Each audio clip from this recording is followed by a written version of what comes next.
Alright, hello, and today we're doing water editing and just Gameingg at the end. Our first video from the Kick incident. On a breezy painful streamers that's caught on live stream. Afternoon in August 2025, a 25-year-old Kick streamer was invited backstage to a wrestling event as a guest of the show. When the streamer showed up, a 39-year-old wrestler would see cameras and video recording equipment following the man and mistakenly think that he was another wrestler that was acting for a skit. The wrestler would jump into full-on acting mode. Upon interaction, the streamer would say that he doesn't know who the wrestler is, and the wrestler would take that as his cue to get into character. He picked up a canned beverage. Wait, this was recent. This was with Ryan. And smashed it on the streamer's head, leaving him completely baffled.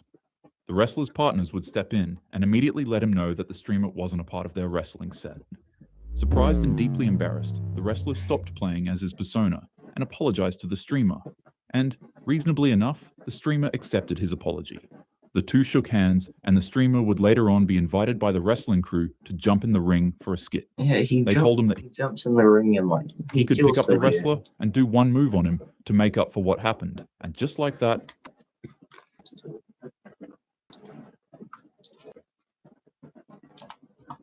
the beef was settled. That is, until you realize that the 25-year-old streamer was being watched by hundreds of people in his Kick stream, and they all just witnessed the silly mistake on live camera. His chat began poking fun at him. They'd say that he got knocked out from a prop can, and then they'd begin asking the streamer why he just sat back and let it happen. Together, his chat began calling him a coward and something that starts with B and rhymes with glitch. And it didn't help that his father also egged him on by poking fun at how he was hugging a bunch of men in tights. Hey, yo, did you get jumped by a bunch of dudes in tights? You said what? I looked at your stream, you were hugging on some dudes, some booty shorts. I wasn't hugging on nobody. Tension slowly simmered in the wrestling arena as the night progressed. The man began feeling a mixture of pride, anger, and the pressure of being watched by hundreds. Dude, if he didn't know that you weren't a wrestler, he thought you were a wrestler, so why are you gonna people online? And as the verbal jabs continued, his restraint began to crack. Listen to chat. They're gonna get you in the wrong stuff. Imagine being able to build anything just by thinking about it. Meet Base 44. Aren't the only ones to have stories. Everyone comes from a family, and families have stories too. MyHeritage is the leading family history platform trusted by over 90 million users worldwide. On it, you're able to uncover separate an online chat room from reality.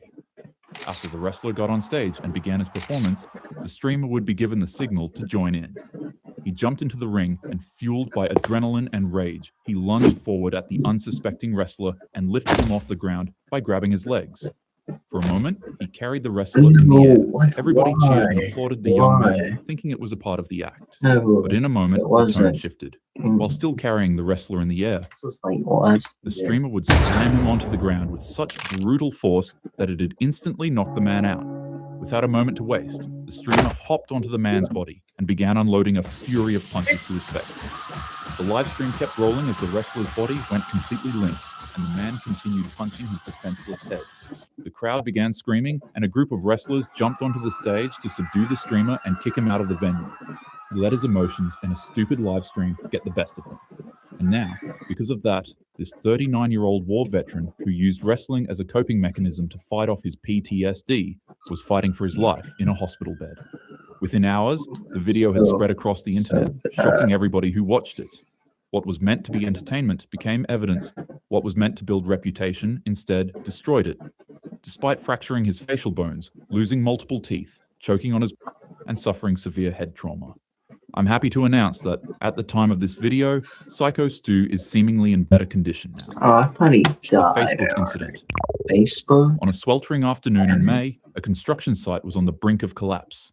Flames surrounded the site as workers clung to metal railings inside of the concrete building, and smoke curled from different directions. People became scrambled, abandoning their tools and blaring their alarms as a thick black smoke swallowed the building that they were working on. Many workers escaped the inferno, but inside, two men found themselves trapped. They too And tried to someone recorded it and posted it on Facebook. escape the danger, So but due to dumb. structural collapse and extreme heat blocking off their escape routes, they found themselves What are you doing in this situation? Like, fire all around you. What can you do? Just like stuck. drill past One of the it. construction workers thought quickly. He pulled out his phone from his pocket and started a live broadcast to call out for help. His words trembled with Dude, desperation. just call the Behind him, cops at this flames point. flickered orange in the haze. Every cough, crack, and distant roar amplified the sense of impending doom. Viewers tuned into his live stream and witnessed the corridor ahead become consumed in flames, leaving behind no exit in sight. The other remaining workers that were trapped in the lower part of the building were rescued by fire crews. Ladders, axes, and officials all came clawing through flame to bring them to safety. They should have just called like the firefighters in the They first emerged fire. splattered in soot with stained clothes, watering eyes, and burning lungs. But for the two construction workers on the higher part of the building, they were still trapped. They continued to cry out for help on I'm not gonna lie, they're staying up there. They're not gonna make the it. live stream, but due to the amount of smoke that covered the building, visibility became impossible.